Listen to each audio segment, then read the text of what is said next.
இவனோட சப்போர்ட்டால தான்டா அவன் வேற இடத்துல வேலைக்கு சேர்ந்திருக்கான். கொஞ்சம் கூட பொறுப்பு இல்லாம இவன் நடந்துக்கிறான். அப்படியாடா? பாட்டி சொல்றதெல்லாம் உண்மையா? கூப்பிட அந்த நாகராணிய. இன்னைக்கு ஒரு கை பாத்துறேன். அவளை உன்னை காப்பாத்த சொல்லு பார்க்கலாம். என்னை விட அதிக சக்தின்னு சொன்னல, கூப்பிடு. அது சரி, எதுக்காக நீங்க அர்ஜுன ஃப்ராடுங்கிறீங்க? அப்படி என்ன ஃப்ராடத்தனை அவன் பண்ணிட்டான்? தக்ஷக வனத்துல அமிர்தாவை பார்த்தேன்னு என்கிட்ட வந்து சொல்லிட்டு உங்ககிட்ட நான் சொல்லவே இல்லைன்னு வந்து சாதிச்சான்ல. பாபா, என்ன இது? என்ன உருண்டு இது? இதை வச்சு என்ன பண்ண போறீங்க?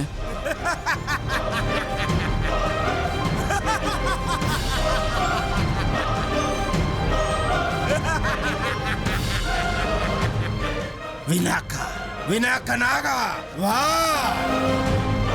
ஜெய் மகாகாளி.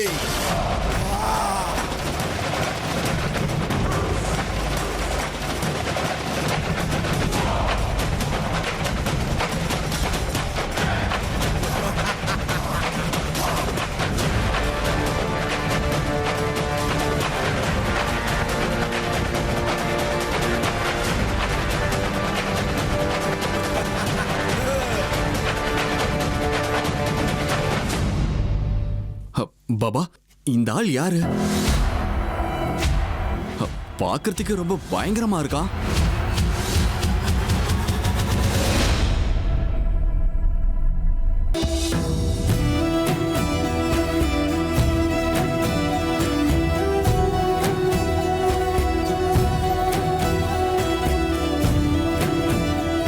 சரோஜா, சித்தப்பா சித்தி ஏன் சாப்பிட வரல? நீ அவங்கள சாப்பிட கூப்பிடலையா? நான் கூப்பிட்டேங்க. அவங்க ஏதோ பார்ட்டிக்கு போயிட்டு வந்தாங்கல்ல, அங்கேயே சாப்பிட்டுட்டு வந்துட்டாங்களாம். ஓ, எனக்கு கொஞ்சம் சாம்பார் ஊத்துறியா? சரிங்க.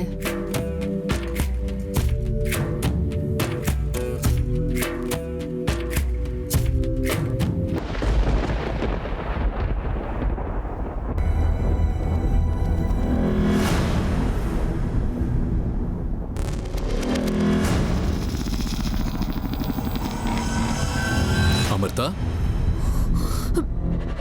என்னாச்சு? ஒன்னும் இல்லப்பா.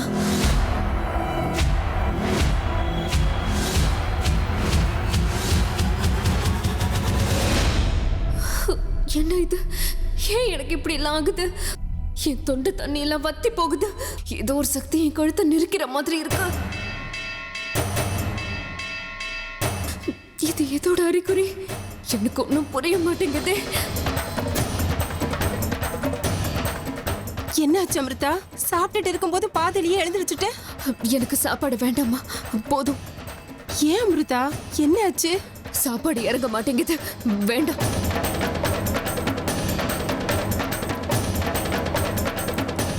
அமிர்தா திடீர்னு ஏன் இவ்வளவு படபடப்பானா? அவ மனசு புண்படுற மாதிரி இங்க யாராவது பேசுனாங்களா? இல்லைங்களே, அந்த மாதிரி யாரும் அவகிட்ட பேசல. ஆனா அன்னைக்கு சூரிய கிரகணத்துக்கு அப்புறத்துல இருந்து அவ கொஞ்சம் சோகமாவே இருக்கா. முன்ன மாதிரி கலகலன்னு பேசுறதே இல்ல. எப்பவும் ரூம்குள்ள உட்காந்து எதையோ யோசிச்சுட்டு இருக்கா. என்னன்னு கேட்டா எதுவும் சொல்ல மாட்டேங்கிறா. என்ன ஆச்சோ தெரியல. அவளை நினைச்சா ரொம்ப கவலையா இருக்குங்க. ஏதாவது மன கஷ்டமா இருக்கலாம். பாவம், அப்பா அம்மாவை பறி கொடுத்த பொண்ணு இல்லையா? திடீர்னு அவங்க ஞாபகம் வந்திருக்கும். நீ கொஞ்ச நேரம் கழிச்சு போய் அவகிட்ட ஆறுதலா 2 வார்த்தை பேசு. சரிங்க.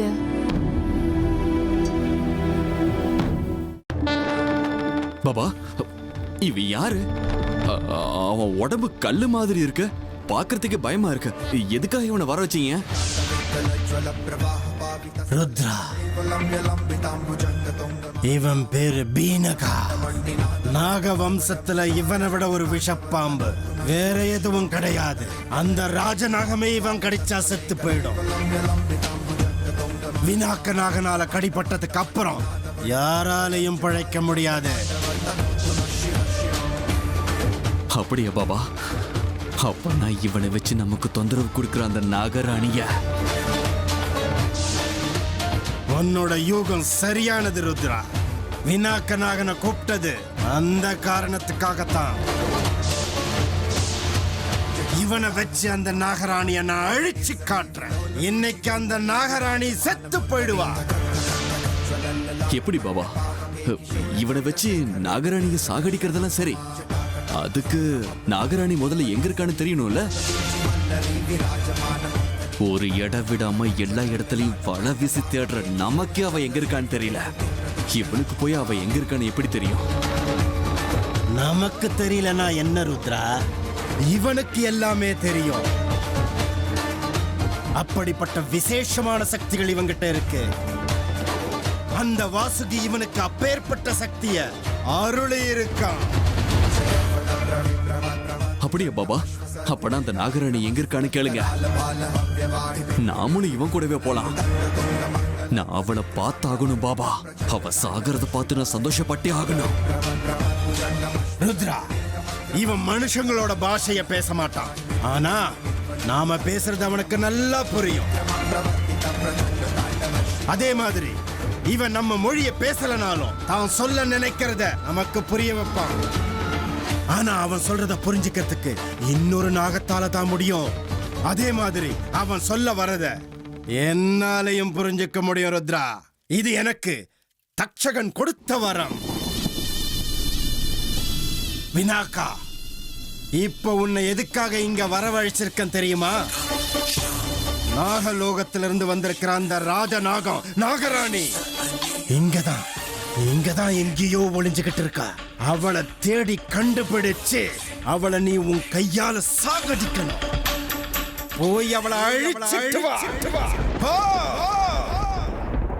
போ வினாக்கா, போ.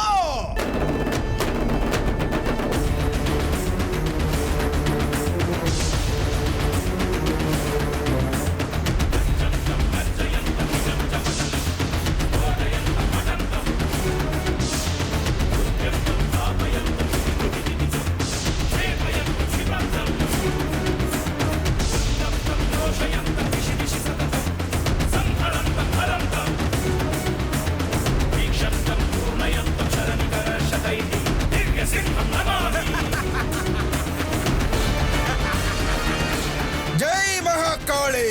பாபா, கண்டிப்பா இந்த பினாக்கு அந்த நாகராணியை கொன்றுவான்ல? சந்தேகமே வேண்டாம் ருத்ரா. பினாக்க நாகனால முடியாத விஷயமே கிடையாது. அந்த நாகராணி எங்க இருந்தாலும் தேடி கண்டுபிடிச்சு சாகடிப்பான். அந்த நம்பிக்கை எனக்கு இருக்கு. நாகராணி, இன்னையோட உன் ஆட்டம் முடிஞ்சது. இந்த நாள் உனக்கு இறுதி நாள்.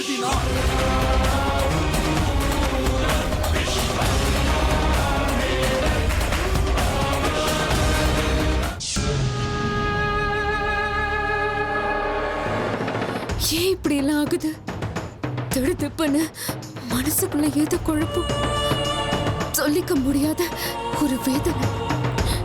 என்ன இது சித்தி? என்னமோ எனக்கு சொல்லிக்க முடியாத அளவுக்கு வேதனையா இருக்கு.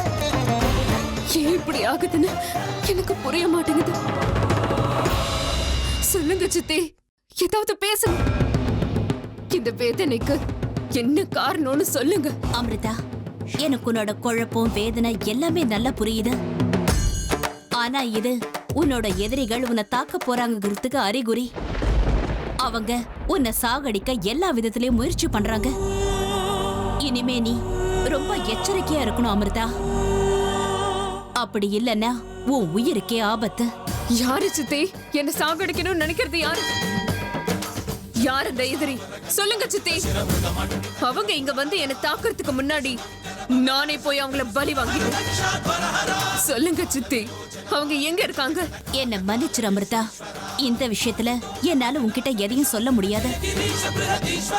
நான் சாபத்துக்கு ஆளா இருக்கிறதுனால என்னோட சக்தி பெருசா வேலை செய்யாது. ஆனா உன்னை தாக்க போறாங்கங்கிற விஷயம் மட்டும் எனக்கு ரொம்ப தெளிவா தெரியுது அமிர்தா. இன்னைக்கு உனக்கு ஒரு ஆபத்து வரப்போகுதுன்னு எனக்கு தெளிவா தெரியுது. அப்படின்னா நான் இப்போ என்ன செய்யணும் சித்தி? என்னோட எதிரிகள் யாருன்னு நான் எப்படி கண்டுபிடிக்கிறது? அவங்க கிட்ட இருந்து நான் எப்படி என்ன காப்பாத்திக்கிறது? அவங்க எந்த உருவத்துல எங்க இருந்து என்ன தாக்க வருவாங்கன்னு சொல்லுங்க. அதான் சொன்னேனே அமிர்தா, அவங்க எங்க இருந்து எப்படி உன்னை தாக்க வருவாங்கன்னு எனக்கு தெரியல. இப்போ உனக்கு அந்த பரமேஸ்வரன் தான் ஒரு நல்ல வழியை காட்டணும். இல்ல சித்தி, அந்த சிவபெருமான் எனக்கு உதவ மாட்டான். அவனோட உதவியும் எனக்கு வேண்டாம். அவ சுயநலக்காரன். அதனால்தான் சுயநலக்காரங்களா இருக்கிற மனுஷங்களுக்கு மட்டும் அவன் உதவி செஞ்சுக்கிட்டே இருக்கான். இப்ப எனக்கு வழி காட்ட வேண்டியது நீங்க மட்டும்தான், அந்த பரமேஸ்வரன் இல்ல. சொல்லுங்க சித்தி, சொல்லுங்க. என்ன ஆச்சு சித்தி, மௌனமா இருக்கீங்க? என்னோட அந்த எதிரிங்க யாருன்னு சொல்லுங்க. அவங்க எங்க இருக்காங்க, அவங்களை எங்க பார்க்க முடியும்னு சொல்லுங்க. அமிர்தா,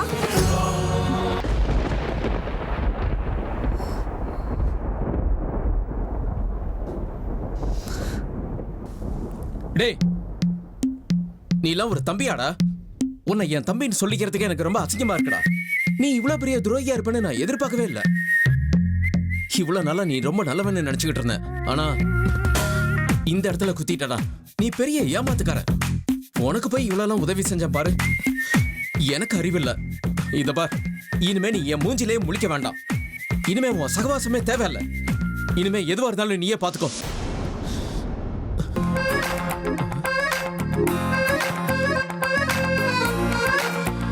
அதுக்குள்ள எங்க போனா இவன்? டேய், என்னடா பண்ணிட்டு இருக்க? இது என்ன புது நாடகமா? டேய், எந்திரிடா முதல்ல. நீ திட்டினதுல எந்த தப்பும் இல்ல பிரதர், நியாயம்தான். நீ எனக்கு எவ்வளவு ஹெல்ப் பண்ணிருப்ப, ஆனா நான் உனக்கு துரோகம் பண்ணிட்டேன். போதும்பா போதும். இதோட உன் சகவாசம் போதும். இனி நான் உன் பக்கம் கூட வரவே மாட்டேன். நீ என்ன வேணாலும் பண்ணிக்கோ, ஆனா ஒரே ஒரு விஷயத்த மட்டும் கேட்டுக்கோ. இனிமே ஹெல்ப்னு என்கிட்ட வந்து நிக்காத. அப்படி சொல்லாத பிரதர். என்ன திட்டியும் உனக்கு திருப்தியா இல்லைன்னா இழுத்து 4 அறை விட்டுரு.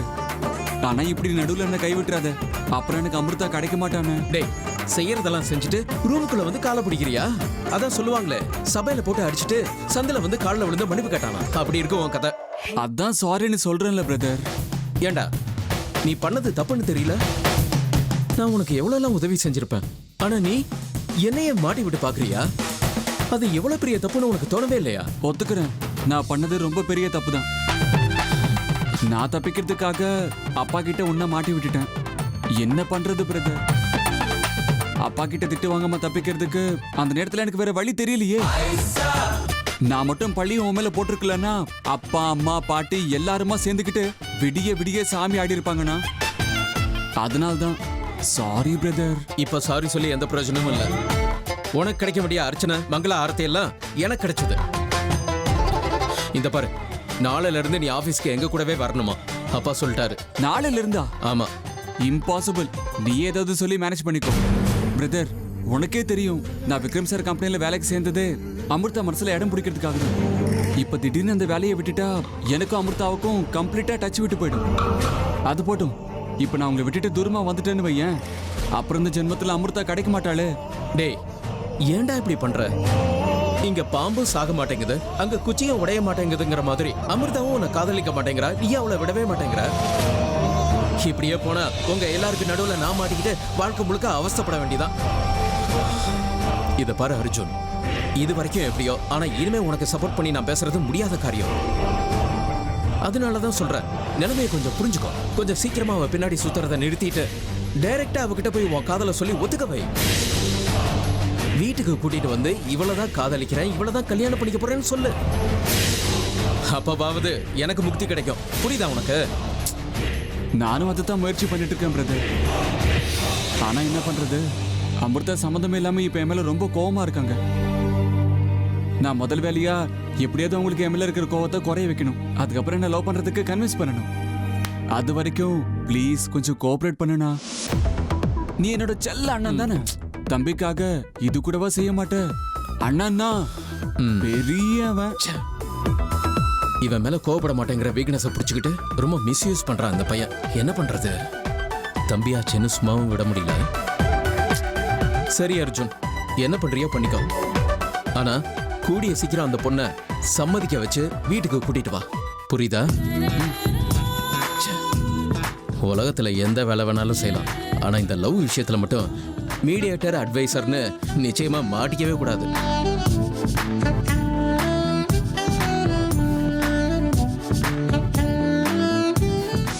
அமிர்தா, என்னம்மா தனியா உட்காந்து பேசிட்டு இருக்க? இல்ல போன்ல யார்கிட்டயாவது பேசிட்டு இருந்தியா? ஆமா, சாப்பிட்டுட்டு இருக்கும்போது பாதியில ஏன் எழுந்து வந்துட்ட? உடம்பு சரியில்லையா? ஜுரம் எதுவும் வந்த மாதிரி தெரியலையே. என்னம்மா அமிர்தா, நானும் 2 நாளா உன்னை பார்த்துட்டு தான் இருக்கேன். நீ என்னமோ சோகமாவே இருக்க. என்ன ஆச்சுமா? நான் ஏதாவது உன் மனசை புண்படுத்திட்டேனா? சச்சா, அப்படியெல்லாம் எதுவும் இல்லம்மா. நீங்க என் மனசை எப்பவும் புண்படுத்த மாட்டீங்க.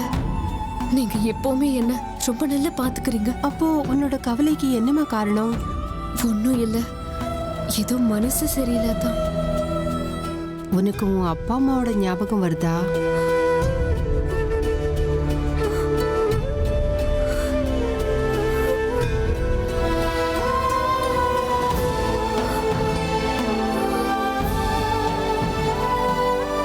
இப்படி வருத்தப்படாத அமிர்தா. உன் மனசுல இருக்கிற வேதனை என்னன்னு என்னால புரிஞ்சுக்க முடியுதுமா. அப்பா அம்மாவை பறி கொடுத்ததுக்கு அப்புறம் ஒரு பொண்ணுக்கு எவ்வளவு வேதனையா இருக்கும்னு எனக்கு நல்லாவே தெரியும். இதோ பாரு அமிர்தா, நான் உன் கூடவே இருக்கேன். உங்க அம்மா அளவுக்கு நான் உனக்கு அன்பையும் பாசத்தையும் கொட்ட முடியாம போகலாம். ஆனா என்னால முடிஞ்ச அளவுக்கு உன்னை நல்லா பாத்துக்கிறேம்மா. நான் சொல்றது கேளுமா. தயவு செஞ்சு நீ இப்படி எல்லாம் வருத்தப்படாத. என்னால உன்னை இப்படி பார்க்க முடியலம்மா. குழந்தை இல்லைங்கிற வேதனையில இருந்த அந்த நேரத்துல நீ எனக்கு மகளா கிடைச்ச. உன்னோட வேதனையில உன் கஷ்டத்துல எனக்கும் பங்கு இருக்கு. உன் மனசுல என்ன வேதனையா இருந்தாலும் அதை என்கிட்ட சொல்லுமா. அமிர்தா, என் மடியில படுத்துக்கோமா.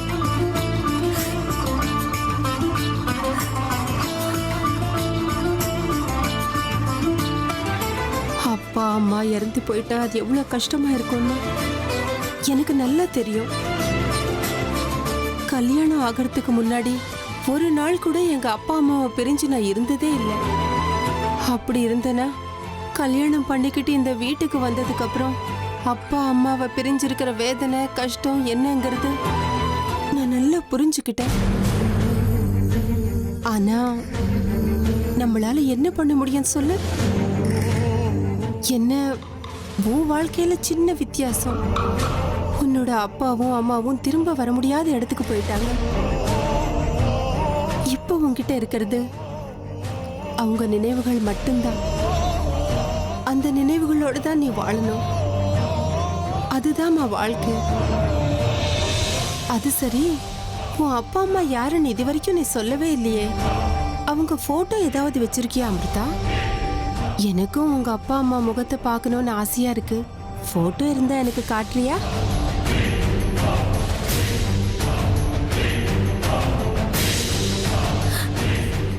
எல்லாம் என்கிட்ட அப்பா அம்மாவோட போட்டோ எதுவும் அவங்க ஞாபகார்த்தமா இருந்தது அது மட்டும்தான். இப்போ அதுவும் இல்லை. ஓ, அதுக்காக தான் இவ்வளவு வருத்தப்படுறியா? சாச்சா, அப்படி நடந்திருக்க கூடாது. அப்பா அம்மா ஞாபகார்த்தமா வச்சிருந்த ஒரே ஒரு போட்டோ கூட தொலைஞ்சு போச்சுன்னா மனசு துடியா துடிக்கும்தான். ஆனா அதையே நினைச்சுக்கிட்டு இப்படி வேதனை பட்டுட்டு இருக்காத அமிர்தா. ஏன்னா நீ இப்படி வேதனை பட்டுட்டு இருக்கிறது என்னால பார்த்துட்டு இருக்க முடியல. ரொம்ப கஷ்டமா இருக்கு அமிர்தா. இப்ப நீ தூங்கு, காலையில பேசிக்கலாம்.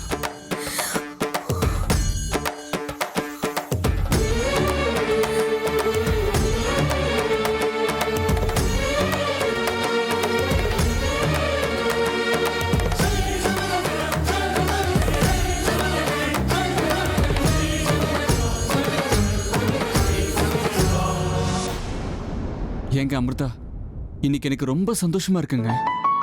ஏன் தெரியுமா? உங்களை என் மனைவி ஆக்கி இந்த வீட்டுக்குள்ள பர்மனெண்டா கூட்டிட்டு வரணும்னு எனக்கு தோணுது. அதுக்காக தான் தினமும் உங்க பின்னாடியே சுத்திக்கிட்டு இருக்கேன். உங்களை காதலிக்கிறேன்னு சொல்லிக்கிட்டே இருக்கேங்க. ஆனா உங்க மனசுல என் மேல காதல் வரவே மாட்டேங்குது. உங்களுக்கு பதிலா உங்க துப்பட்டா இந்த வீட்டுக்குள்ள வந்துருச்சு. இதுவே ஓரளவுக்கு எனக்கு பெரிய ஆறுதலா இருக்கு. இந்த துப்பட்டா வந்த மாதிரியே நீங்களும் இந்த வீட்டுக்குள்ள வந்துடுவீங்கல்ல? மனசுக்குள்ள ஏதோ ஒரு குதூகலம் ஏற்படுது. எப்ப வருவீங்கன்னு துடியா துடிக்குது. என்னோட கனவெல்லாம் நினைவாகணும்னா முதல்ல நீங்க என்கிட்ட சிரிச்சு பேசணும். அதுக்கப்புறம் மனசார நான் உங்ககிட்ட ஐ லவ் யூ சொல்லி ப்ரப்போஸ் பண்ணணும். இதெல்லாம் எப்ப நடக்குமோ எனக்கு ஒன்றும் புரியல.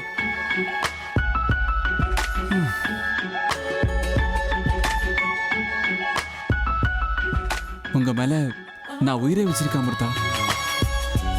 அப்பா ஈஸ்வரா, உன்னதான் நம்பியிருக்கேன். அமிர்தாவை என்னோட மனைவி ஆக்கி சீக்கிரம் இந்த வீட்டுக்குள்ள வர மாதிரி பண்ணு. ப்ளீஸ், உன்னதான் நம்பியிருக்கேன், கைவிட்டுறாத.